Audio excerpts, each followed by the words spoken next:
sayang. Maka perkenalkan, saya Naima Alifia Usono dari kontingen PMI Kota Blitar.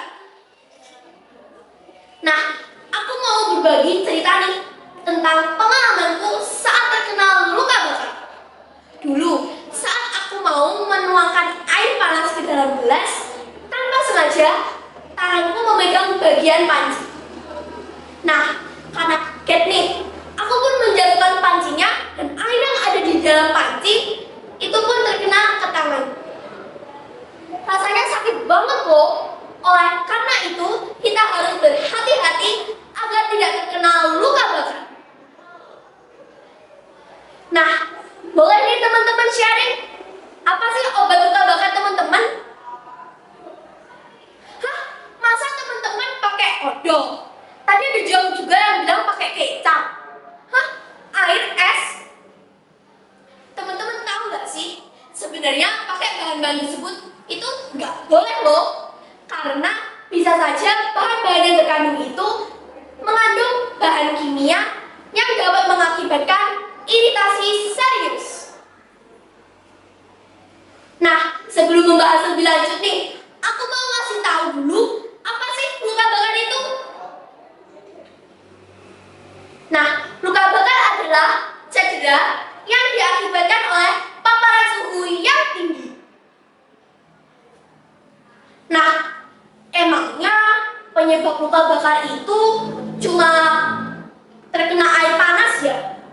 Oh, tentu aja enggak dong. Ada banyak banget penyebab dari luka bakar. Nih, aku kasih tahu.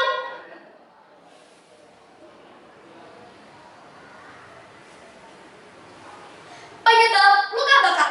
Pertama, panas. Contohnya api. Kedua, listrik, seperti aliran listrik. Ketiga, radiasi. Keempat, bahan-bahan kimia yang berada di laboratorium. Nah, aku mau kasih tahu nih teman-teman, kalau ternyata luka bakar itu ada penggolongannya loh. Hah? Iya kah? Masa sih? Yuk, oleh karena itu, aku kasih tahu.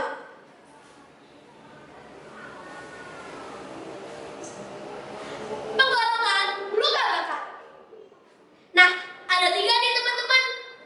Pertama, luka bakar derajat 1, yaitu luka bakar yang mengenai bagian epidermis.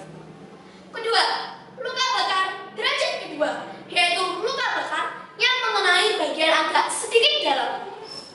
Yang terakhir nih, yaitu luka bakar derajat 3, yaitu luka bakar yang mengenai bagian sangat dalam, malah hampir menembus tulang loh, bahkan menembus organ juga. Nah, oleh karena itu kita sebagai PMR Madya harus berhati-hati agar tidak terkena luka bakar.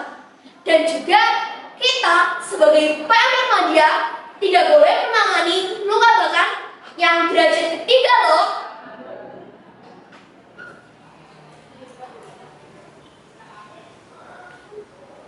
Nah, kan kita udah membahas banyak banget seperti apa sih luka bakar itu, penyebabnya, bahkan ciri-cirinya.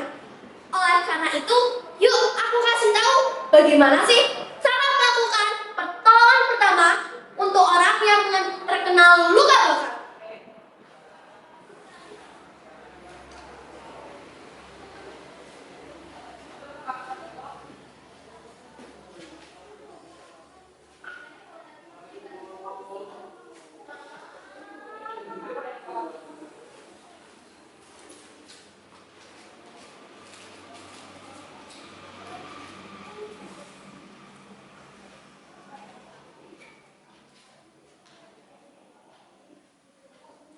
Nah, alat-alat apa aja sih yang akan aku gunakan buat menangani korbannya?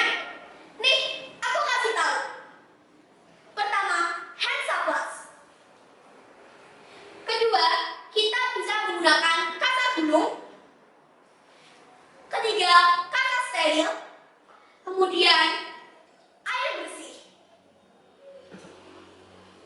Mari kita menemui korban. Langkah pertama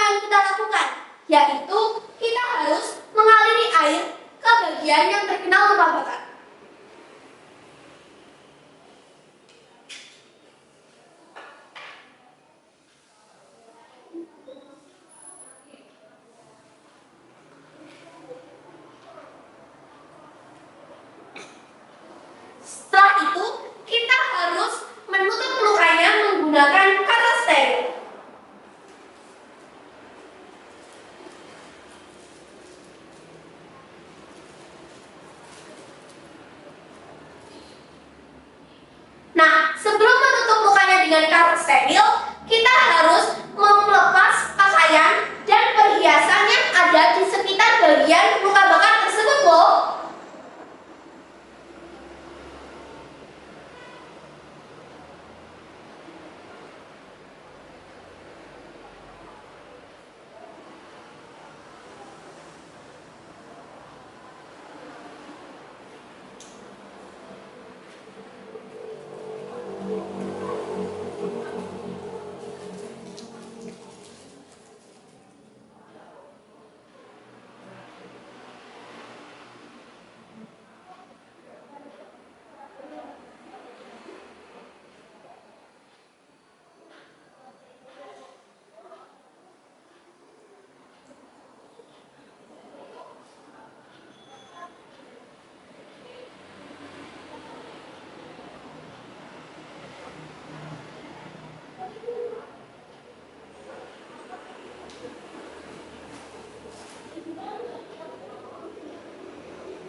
Nah, saat kita terkena luka bakar, kita itu tidak boleh mengoleskan odol, kecap, bahkan air es ke bagian yang terkena luka bakar. Nah, langkah keempat, kita bisa menghubungi fasilitas kesehatan terdekat seperti rumah sakit, klinik, dan puskesmas.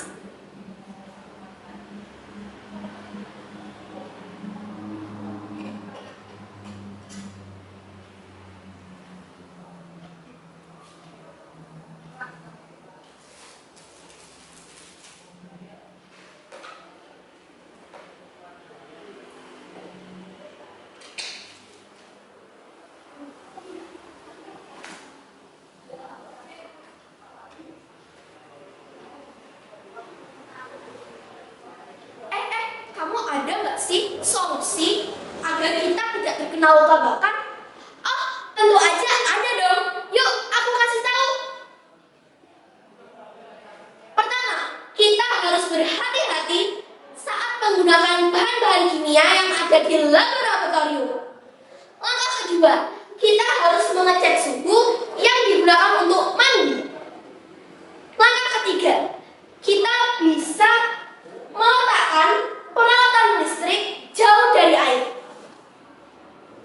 Saya, Naima Alifia Usono dari kontingen PMI Kota Blitar, mengajak untuk melakukan pertolongan pertama untuk orang yang mengalami luka bakar. Dan saya juga mengajak untuk menghubungi